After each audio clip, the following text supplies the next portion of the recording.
درس کا عنوان ہے دعوت یا تباہی۔ اس درس کے مقرر ہیں فضیلت الشیخ ڈاکٹر ذاکر نائک حفظ اللہ۔ اس کیسٹ دیکھ کے اس جواب کو اگر یاد کریں گے پھر جا کے آپ اپنے دوست سے کہہ سکتے جواب دیں گے۔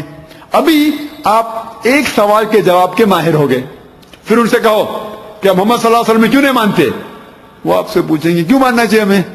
آپ کو جواب نہیں پتا تو گھر پہ آئیے اور ہوم ورک کیجیے۔ میں نے تقریر دی تھی محمد صلی اللہ علیہ وسلم in the various world religious scriptures.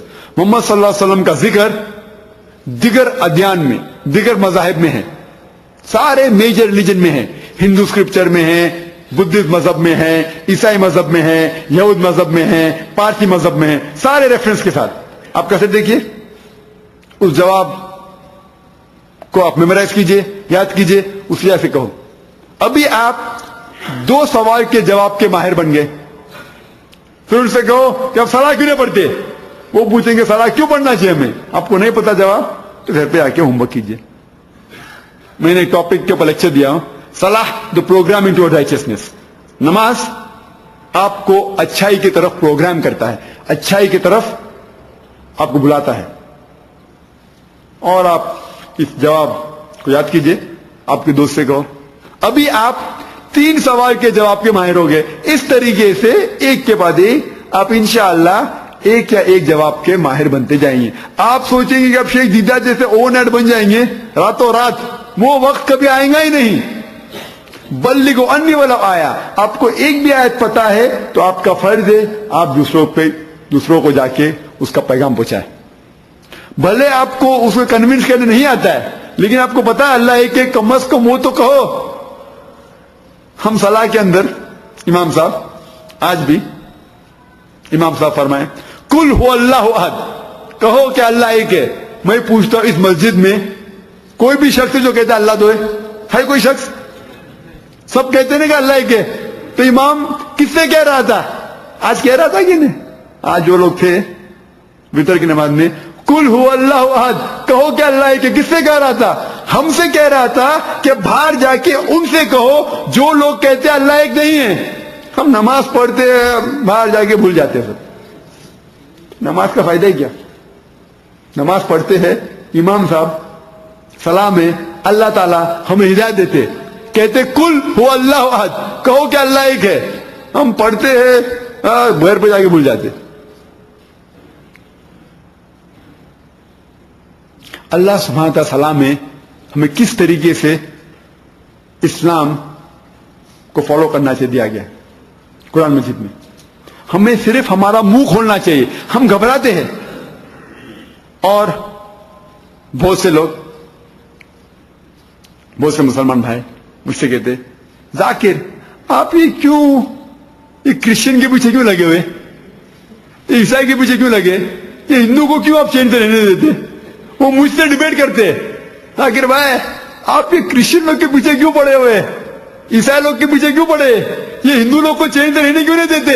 وہ مجھ سے ڈیبیٹ کر رہے، میرے کام میں رکاوٹ لے کے آتے، میرے فرض کام میں رکاوٹ لے کے آ کے مجھ سے کہتے، مجھ سے ڈیبیٹ کر رہے کہ ذاکر بھائی آپ یہ کرسچن لوگ کو چین سے رہنے کیوں نہیں دیتے، آپ یہ ہندو لوگ کو چین سے رہنے کیوں نہیں دیتے؟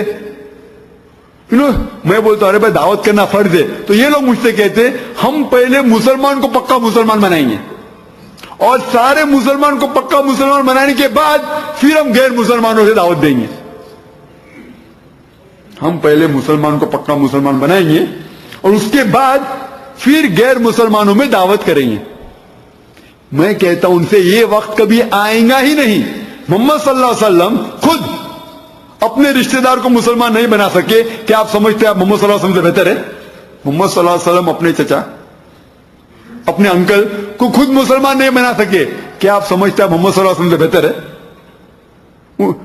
وہ اپنے خاندان کے لوگ کو مسلمان نہیں بنا سکے، اس کے باوجود بھی ان نے خط ڈکٹیٹ کرایا، صحابہ کے ذریعے خط بھیجا غیر مسلمان راجاؤں کے پاس، یمن کے راجا، پرشیا کے راجا، ان سے کہا کہ اسلام قبول کرو۔ انہوں نے یہ نہیں کہا کہ میں پہلے جو لوگ مسلمان ہیں ان کو پکا مسلمان بناؤں گا اور پھر دعوت کروں گا۔ صحیح بخاری کے اندر ایک حدیث ہے، کہ محمد صلی اللہ علیہ وسلم مدینہ میں ایسے مسلمان تھے جو نماز کے لیے، فرض نماز کے لیے، جمعہ صلاح کے لیے مسجد میں نہیں آتے تھے. محمد صلی اللہ علیہ وسلم فرماتے میرا جی چاہتا ہے کہ میں ان کے گھر کو آگ لگا دوں. اس کا مطلب یہ ہے کہ مدینہ میں مسلمان تھے جو پکے مسلمان نہیں تھے، پھر بھی محمد صلی اللہ علیہ وسلم نے غیر مسلمانوں کو دعوت پہنچائی. ان نے یہ نہیں کہا کہ میں پہلے یہ مدینہ کے مسلمانوں کو پکا مسلمان بناؤں گا، یہاں اٹک جاؤں گا اور پھر دعوت کروں گا. اگر آپ مسلمانوں سے ملتے ہیں جن کا دین میں کچھ غلطیاں ہیں تو الحمدللہ ان سے اصلاح کیجئے. میں نہیں کہتا ہوں کہ ان سے اصلاح مت کیجئے، لیکن آپ بولیں گے پہلے مسلمان کو پکا مسلمان بناؤں گا، اس کے بعد دعوت غیر مسلمان کو دوں گا، وہ وقت کبھی آئیں گا ہی نہیں.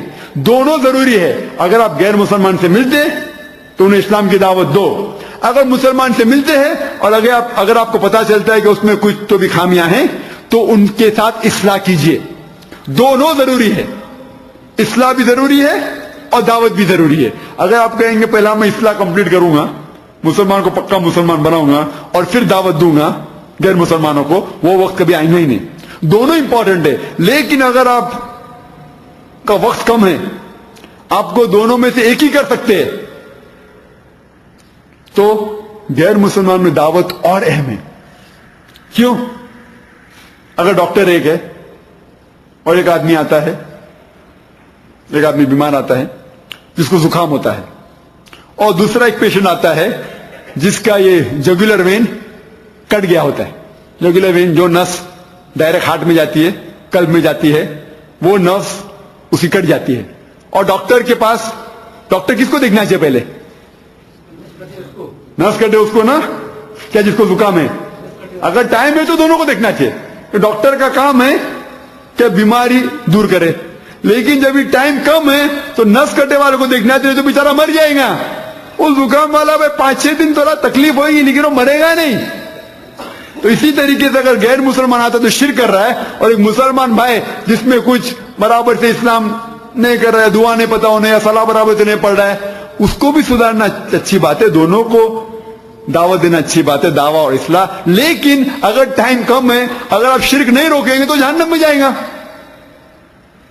دونوں امپورٹنٹ ہے، دونوں ضروری ہے، دعویٰ اور اصلاح دونوں. لیکن اگر آپ پوچھنے جائے کہ دونوں میں سے ٹائم اگر کم ہے آپ کے پاس تو دعویٰ اور ضروری ہے.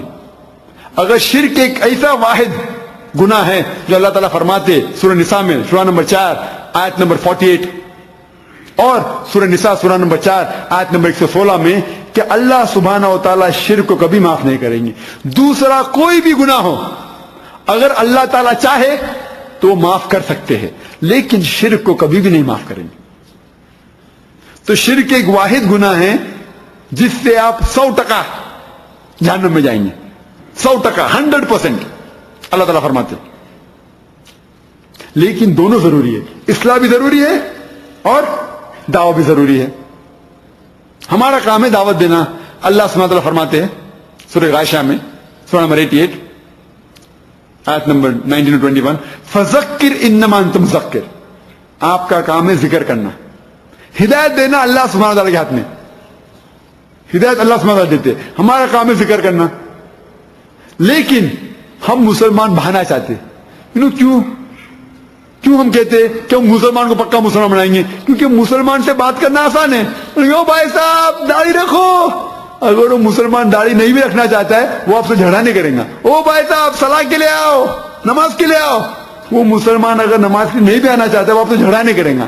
لیکن جب ہم غیر مسلمان سے بات کریں گے، اسلام کی دعوت دیں گے، تو ہو سکتا ہے کہ ریاکشن ہو سکتا ہے کہ وہ بھڑک جائے. تو ہم چاہتے ہیں کہ آسان کام کرے. ہم ہمارے ذمہ داری سے بھاگنا چاہتے اور بہانا بناتے ہم مسلمان کو پکا مسلمان بنائیں گے. ہم ایکچولی ڈر رہے ہیں. ہم ڈرتے ہیں کہ ہم غیر مسلمان سے بات کریں گے تو شاید وہ ریاکشن ہو اس کے پاس، وہ ہمارے خلاف ہو جائے. ہم مسلمان بہانا دینے میں اول نمبر 1. اور بہت سے مسلمان بہانا کرتے کہ ہم جب غیر مسلمانوں سے بات کرتے ہیں، دین کی بات کرتے، تو وہ بولتے آپ ہمارے کام سے کام رکھو. آپ اپنے کام سے کام رکھو, مائنڈ یور اون بزنس. تم کیسا دعوت دے ان کو؟ جب ہم دین کی بات کرنے جاتے ہیں غیر مسلمان سے, وہ کہتے ہیں مائنڈ یور اون بزنس, آپ اپنے کام سے کام رکھو. تو میں کہتا ہوں کیا ہر مسلمان کا یہ کام ہے؟ جہاں تک کہ دین کا معاملہ ہے, ہر مسلمان کا کام ہے کہ وہ دوسری دین کے اندر دخل دے.